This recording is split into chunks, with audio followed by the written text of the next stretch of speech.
Chapter 18 Simon commission एवं Nehru report. Bharat सरकार अधिनियम 1919 जिसमें द्वैत शासन प्रणाली का सृजन किया को पारित करते समय ब्रिटिश सरकार ने यह घोषणा की थी कि वह 10 वर्ष पश्चात पुनः इन सुधारों की समीक्षा करने के लिए एक आयोग का गठन करेगी। सुधारों की प्रगति की समीक्षा हेतु उठाए गए कदम। यद्यपि संवैधानिक सुधारों के संबंध में ब्रिटिश सरकार द्वारा अगला कदम 1929 में उठाया जाना था, तथापि ब्रिटेन की तत्कालीन सत्तारूढ़ पार्टी कंजरवेटिव पार्टी विपक्षी लेबर पार्टी से भयभीत थी तथा ब्रिटेन के सर्वाधिक बहुमूल्य उपनिवेश के भविष्य के प्रश्न को संभवतः सत्तारूढ़ होने वाली लेबर पार्टी के लिए नहीं छोड़ना चाहती थी। 1923 में ली आयोग की नियुक्ति संगठन और सेवा की समान स्थितियों के साथ साथ यूरोपीय तथा भारतीयों के लिए सिविल सेवाओं में भर्ती की पद्धतियों की जांच हड़ताल करने के लिए की गई थी। केवल श्रेष्ठ सिविल सेवकों से संबंध होने के कारण उसे royal commission of the superior civil services in India के रूप में जाना गया। आयोग ने सुझाव दिया कि सांविधिक लोक सेवा आयोग, जैसा कि भारत सरकार अधिनियम 1919 द्वारा प्रस्तावित किया गया है, को बिना किसी देरी से स्थापित करने की आवश्यकता है।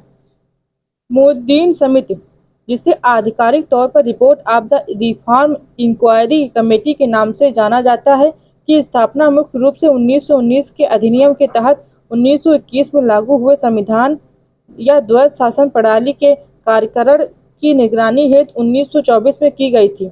इसकी रिपोर्ट सर्वसम्मत नहीं थी। यद्यपि अधिकतर सदस्यों ने संविधान की संरचना में कुछ मामूली बदलाव के सुझाव दिए, तथापि शेष सदस्यों, जिसमें अधिकांश गैर सरकारी भारतीय थे, ने द्वैत शासन की कड़ी आलोचना की तथा वे चाहते थे कि इसे तुरंत समाप्त कर दिया जाए एवं संविधान को लोकतांत्रिक बनाया जाए।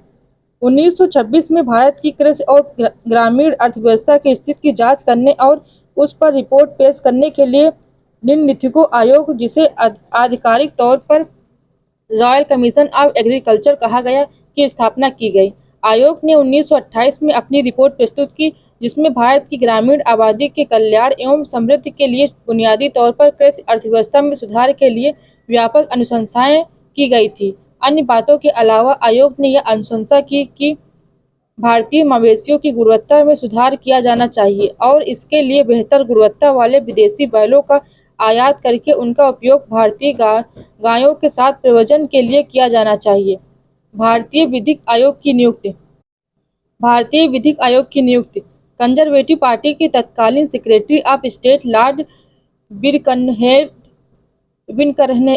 विनकनहेड का मानना था कि भारत के लोग संवैधानिक सुधारों हेतु एक सुनिश्चित योजना बनाने में सक्षम नहीं है। इसलिए उन्होंने 8 नवंबर 1927 को जॉन साइमन की अध्यक्षता में भारतीय विधिक आयोग की नियुक्ति की। कमिश्नर में कंजरवेटिव पार्टी, लेबर पार्टी और लिबरल पार्टी से क्रमशः 4, 2 और 1 सदस्य शामिल किए गए थे। आयोग का गठन वास्तव में सर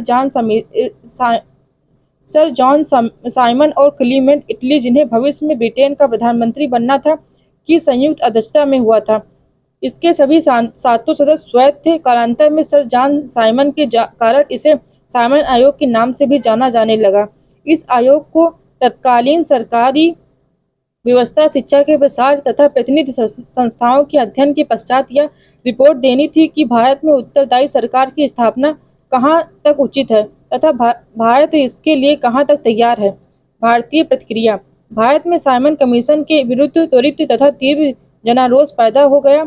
इसका प्रमुख कारण किसी भी भारतीय को कमिश्नर का सदस्य न बनाया जाना तथा भारत में स्वशासन के संबंध में निर्णय विदेशियों द्वारा किया जाना था। चूंकि भारतवासी यह समझते थे कि भारत का संविधान भारतीयों को ही बनाना चाहिए, अतः कमीशन में किसी भी भारतीय सदस्य को न लिए जाने से उन्होंने यह अनुमान लगाया कि अंग्रेज भारतीयों को स्वशासन के योग्य नहीं समझते।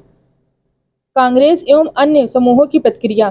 कांग्रेस के मद्रास अधिवेशन दिसंबर 1927 में M.A. अंसारी की अध्यक्षता में कांग्रेस ने प्रत्येक स्तर एवं प्रत्येक स्वरूप में साइमन कमीशन के बहिष्कार का निर्णय किया। इस बीच नेहरू के प्रयासों से अधिवेशन में पूर्ण स्वतंत्रता का प्रस्ताव पारित हो गया। किसान मजदूर party, liberal federation, Hindu Mahasabha तथा मुस्लिम लीग ने कांग्रेस के साथ मिलकर कमिश्नर के बहिष्कार की नीति अपनाई, जबकि पंजाब में संघवादियों तथा दक्षिण भारत में जस्टिस पार्टी ने कमीशन का बहिष्कार न करने का निर्णय लिया। जन प्रतिक्रिया 3 फरवरी 1928 को साइमन कमीशन बॉम्बे पहुंचा। इसके बॉम्बे पहुंचते ही देश के सभी प्रमुख नगरों में हड़तालों एवं जुलूसों का आयोजन किया गया। जहां कहीं भी कमीशन गया उसका स्वागत काले झंडों तथा साइमन गो बैक के नारों से किया गया। यह नारा लाला लाजपत राय ने दिया था। व्यापक रूप से माना जाता है कि इस आकर्षक नारे की रचना भारतीय स्वतंत्रता सेनानी तथा कांग्रेस सोशलिस्ट पार्टी के सदस्य और बॉम्बे के मेयर यूसुफ मेहरली ने की थी। कुछ लोग यह भी मानते हैं कि यह नारा लाजपत राय ने ही दिया था। केंद्रीय विधानसभा ने भी साइमन का स्वागत करने से इनकार कर दिया। साइमन कमीशन के विरुद्ध जनाक्रोश का सबसे प्रमुख तथ्य यह था कि इसमें बड़ी संख्या में युवाओं ने भाग लिया तथा पहली बार राजनीतिक भागीदारी का अनुभव प्राप्त किया। युवाओं ने कमीशन के विरुद्ध किए जा रहे विरोध प्रदर्शनों में सक्रिय भूमिका निभाई तथा उसे क्रांतिकारी स्वरूप प्रदान किया। युवाओं की समितियां एवं सभाएं विभिन्न स्थानों पर सक्रिय रहीं। इसी चरण में जवाहरलाल नेहरू एवं सुभाष चंद्र बोस प्रमुख युवा राष्ट्रवादियों के रूप में उभरे। इन दोनों युवा राष्ट्रवादियों ने विभिन्न स्थानों के दौरे किए तथा विभिन्न स्थानों पर सभाओं को संबोधित किया। युवाओं में विरोध प्रदर्शन की चेतना उभरने से मौलिक समाजवादी विचारों के अनुकरण एवं विकास की उर्वर भूमि प्राप्त हुई, जिसका प्रभाव पंजाब नौजवान सभा, मजदूर एवं किसान दल तथा हिंदुस्तानी सेवा दल कर्नाटक जैसे संगठनों में परिलक्षित हुआ। पुलिस का दमन।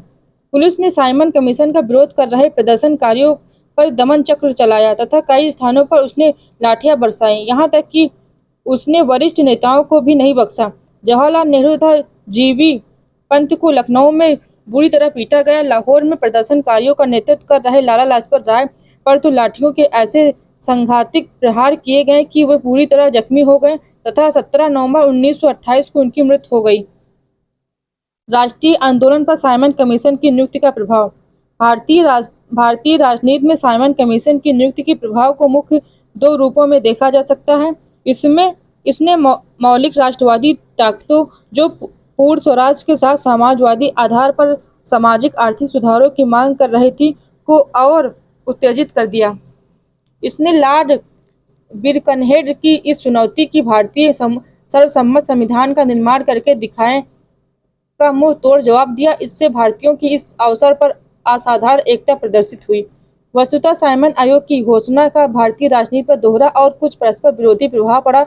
जानबूझकर किए गए इस अपमान से सभी आहत हुए। सप्रभु जैसे उदारवादी राजनीतिक और जिन्ना के नेतृत्व में मुसलमान नेताओं ने कांग्रेस के साथ मिलकर डोमिनियन स्टेट्स अधिराज का संविधान बनाने का प्रयास किया, किंतु सांप्रदायिक मतभेदों ने 1928 के अंत तक ऐसे उदारवादी समूहों के संयुक्त मोर्चे को तोड़ दिया। लेकिन उसी समय साइमन आयोग के बहिष्कार का आंदोलन जुझारू शक्तियों के तीव्र वृद्धि में सहायक हुआ। ये शक्तियां न केवल पूर्ण स्वाधीनता की अपितु समाजवादी दिशा में अनेक सामाजिक आर्थिक परिवर्तनों की भी मांग कर रही थी। साइमन कमीशन की अनुशंसाएं। साइमन कमीशन ने संस्तुतियों 1930 में प्रस्तुत की थी। प्रांतीय क्षेत्रों में कानून तथा व्यवस्था सहित सभी क्षेत्रों में उत्तरदायी सरकार गठित की जाए। केंद्रीय विधानमंडल का पुनर्गठन किया जाए। इसमें संघीय भावना को तथा इसके सदस्य प्रांतीय विधानमंडलों द्वारा अप्रत्यक्ष तरीके से चुने जाएं और केंद्र और उत्तरदायी सरकार का गठन न किया जाए, क्योंकि इसके लिए अभी उचित समय नहीं आया है। नेहरू रिपोर्ट। 1928 में तत्कालीन भारत सचिव लॉर्ड बिरकनहेड ने भारतीयों को ऐसे संविधान का निर्माण हेतु चुनौती दी जो सभी गुटों एवं दलों को मान्य हो। इस चुनौती को स्वीकार कर फरवरी एवं मई 1928 में देश के विभिन्न विचारधाराओं के नेताओं का एक सर्वदलीय सम्मेलन बुलाया गया। यह सम्मेलन पहले दिल्ली फिर पुणे में आयोजित किया गया। सम्मेलन में भारतीय संविधान का मसौदा तैयार करने हेतु मोतीलाल नेहरू की अध्यक्षता में एक उप समिति का गठन किया गया। अली इमाम, Subhash Chandra Bose, MS. Any, Mangal Singh, Shoaib Qureshi, GI. प्रधान तथा तेज बहादुर सप्रू उप सचिव के अन्य सदस्य थे। देश के संविधान का प्रारूप तैयार करने की दिशा में भारतीयों का यह पहला बड़ा कदम था। अगस्त 1928 में इस उप समिति ने अपनी प्रसिद्ध रिपोर्ट पेश की, जिसे नेहरू रिपोर्ट के नाम से जाना जाता है। इस रिपोर्ट के सभी संस्तुतियों को एकदम से स्वीकार कर लिया गया। हालांकि बहुमत रिपोर्ट में भारत को डोमिनियन स्टेट्स का दर्जा दिए जाने की मांग पर सहमत था, लेकिन राष्ट्रवादियों के एक वर्ग को इस पर आपत्ति थी। वह डोमिनियन स्टेट्स के स्थान पर पूर्ण स्वतंत्रता के समर्थन कर रहा था। लखनऊ में डॉक्टर अंसारी की अध्यक्षता में पुनः सर्वदलीय सम्मेलन हुआ, जिसमें नेहरू रिपोर्ट को स्वीकार कर लिया गया। मुख्य अनुशंसाएं: भारत को पूर्ण औपनिवेशिक स्वराज का दर्जा मिले तथा उसका स्थान ब्रिटिश शासन के अधीन अन्य उपनिवेशों के समान ही हो। सांप्रदायिक निर्वाचन प्रणाली को समाप्त कर दिया जाए, जो कि अब तक के संवैधानिक सुधारों का आधार थी। इसके स्थान पर संयुक्त निर्वाचन पद्धति की व्यवस्था हो। केंद्र एवं उन राज्यों में जहां मुसलमान अल्पसंख्यक में हैं, वहां उनके हितों की रक्षा के लिए कुछ स्थानों को आरक्षित कर दिया जाए, लेकिन यह व्यवस्था उन प्रांतों में लागू न की जाए जहां मुसलमान बहुसंख्यक हैं, जैसे पंजाब एवं बंगाल। भाषाई आधार पर प्रांतों का गठन। 19 मौलिक अधिकारों की मांग, जिसमें महिलाओं को समान अधिकार, संघ बनाने की स्वतंत्रता तथा वैक्स मताधिकार जैसी मांगें सम्मिलित थी। केंद्र तथा राज्यों में उत्तरदायी सरकार की स्थापना की जाए। केंद्र में भारतीय संसद या व्यवस्थापिका के 2 सदन हो। निम्न सदन हाउस ऑफ रिप्रेजेंटेटिव की सदस्य संख्या 500 हो। इसके सदस्यों का निर्वाचन वैक्स मताधिकार द्वारा प्रत्यक्ष चुनाव पद्धति से हो। उच्च सदन सीनेट की सदस्य संख्या 200 हो। इसके सदस्यों का निर्वाचन परोक्ष पद्धति से प्रांतीय व्यवस्थापकों द्वारा किया जाए। निम्न सदन का कार्यकाल 5 वर्ष तथा उच्च सदन का कार्यकाल 7 वर्ष हो। केंद्र सरकार का प्रमुख गवर्नर जनरल हो, जिसकी नियुक्ति ब्रिटिश सरकार द्वारा की जाएगी। गवर्नर जनरल केंद्रीय कार्यकारिणी परिषद की सलाह पर कार्य करेगा, जो कि केंद्रीय व्यवस्थापिका के प्रति उत्तरदायी होगी। प्रांतीय व्यवस्थापिकाओं का कार्यकाल 5 वर्ष होगा। इसका प्रमुख गवर्नर होगा, जो प्रांतीय कार्यकारिणी परिषद की सलाह पर कार्य करेगा। मुसलमानों के धार्मिक एवं सांस्कृतिक हितों को पूर्ण संरक्षण। पूर्ण धर्मनिरपेक्ष राज्य की स्थापना। राजनीति से धर्म का पृथक्करण।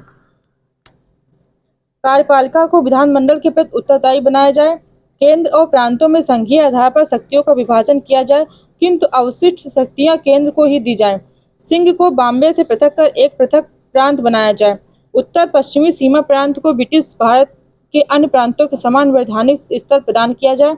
देशी राज्यों के अधिकारों एवं विशेषताओं को सुनिश्चित किया जाए। उत्तरदायी शासन की स्थापना के पश्चात ही किसी राज्य को संघ में सम्मिलित किया जाए। भारत में एक प्रतिरक्षा समिति, उच्चतम न्यायालय तथा लोक सेवा आयोग की स्थापना की जाए। मुस्लिम एवं हिंदू सांप्रदायिक प्रतिक्रिया। नेहरू रिपोर्ट के रूप में देश के भावी संविधान की रूपरेखा का निर्माण राष्ट्रवादी नेताओं की एक महत्वपूर्ण उपलब्धि थी। यद्यपि प्रारंभिक अवसर पर रिपोर्ट के संबंध में उन्होंने प्रशंसनीय एकता प्रदर्शित की, तथापि सांप्रदायिक निर्वाचन के मुद्दे को लेकर धीरे धीरे अनेक विवाद उभरने लगे। मुस्लिम लीग का दिल्ली प्रस्ताव। प्रारंभ में दिसंबर 1927 में मुस्लिम लीग के दिल्ली अधिवेशन में अनेक प्रमुख मुस्लिम नेताओं ने भाग लिया तथा एक प्रस्ताव पारित किया। इस प्रस्ताव में सम्मिलित 4 मांगों को उन्होंने संविधान के प्रस्तावित मसौदे में सम्मिलित किए जाने की मांग की।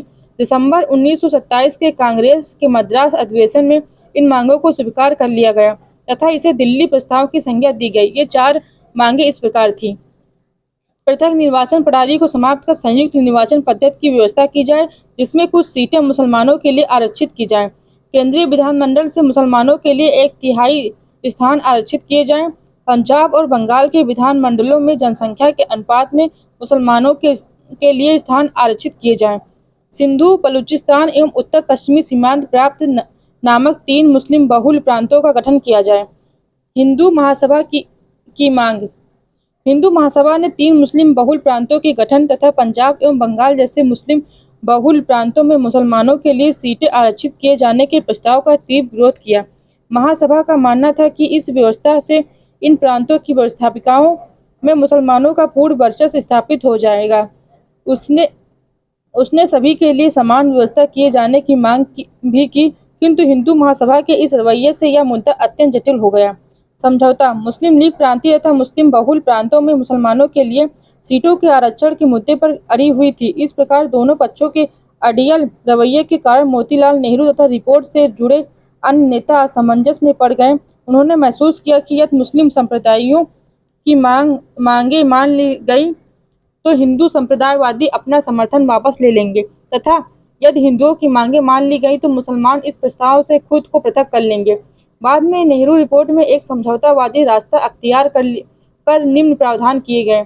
संयुक्त निर्वाचन व्यवस्था को अपनाया जाएगा, किंतु मुसलमानों के लिए सीटें उन्हीं स्थानों पर आरक्षित की जाएंगी जहां वे अल्पसंख्या में हैं। डोमिनियन स्टेट्स की प्राप्ति के बाद ही सिंध को बॉम्बे से पृथक किया जाएगा। एक सर्वसम्मत राजनीतिक प्रस्ताव तैयार किया जाएगा।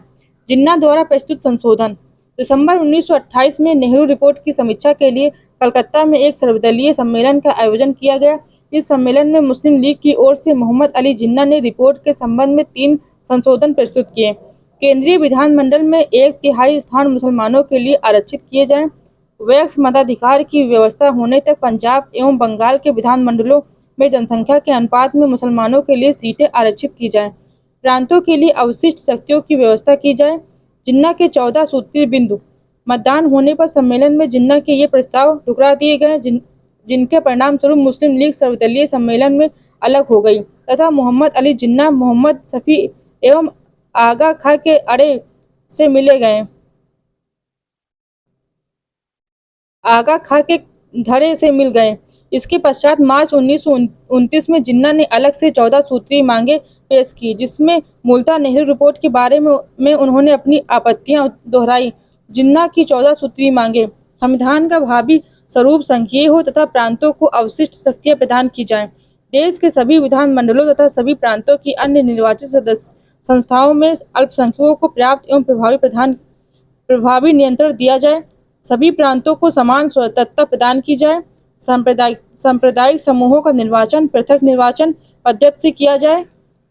केंद्रीय विधानमंडल में मुसलमानों के लिए 1/3 स्थान आरक्षित किए जाएं। सभी संप्रदायों को धर्म, पूजा, उपासना, विश्वास, प्रचार एवं शिक्षा की पूर्ण स्वतंत्रता प्रदान की जाए। भविष्य में किसी प्रदेश के गठन या विभाजन में बंगाल, पंजाब एवं उत्तर पश्चिमी सीमांत प्रांत की अक्षुण्णता का पूर्ण ध्यान रखा जाए। सिंध को बॉम्बे से पृथक कर नया प्रांत बनाया जाए।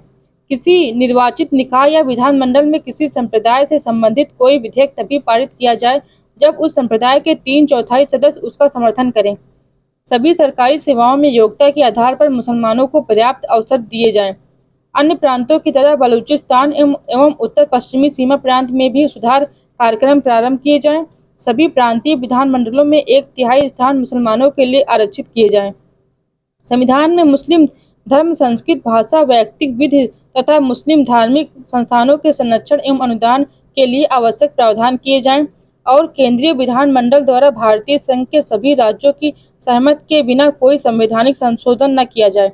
नेहरू रिपोर्ट से असंतुष्ट। नेहरू रिपोर्ट की संस्तुतियों से न केवल हिंदू महासभा, लीग एवं सिख समुदाय के लोग अप्रसन्न थे, बल्कि जवाहरलाल नेहरू एवं सुभाष चंद्र बोस के नेतृत्व वाला कांग्रेस का युवा वर्ग भी इससे खिन्न था। कांग्रेस के युवा वर्ग का मानना था कि रिपोर्ट में डोमिनियन स्टेट्स की मांग स्वतंत्रता प्राप्ति की दिशा में एक नकारात्मक कदम है। इसलिए सर्वदलीय सम्मेलन में इन्होंने रिपोर्ट के इस प्रावधान पर तीव्र आपत्ति जताई। जवाहरलाल नेहरू एवं सुभाष चंद्र बोस ने कांग्रेस के इस प्रस्ताव को अस्वीकार कर दिया तथा संयुक्त रूप से इंडिपेंडेंस फॉर इंडिया लीग का गठन कर दिया। इस वीडियो को लाइक करें, हमारे चैनल को सब्सक्राइब कर बेल आइकन जरूर प्रेस करें।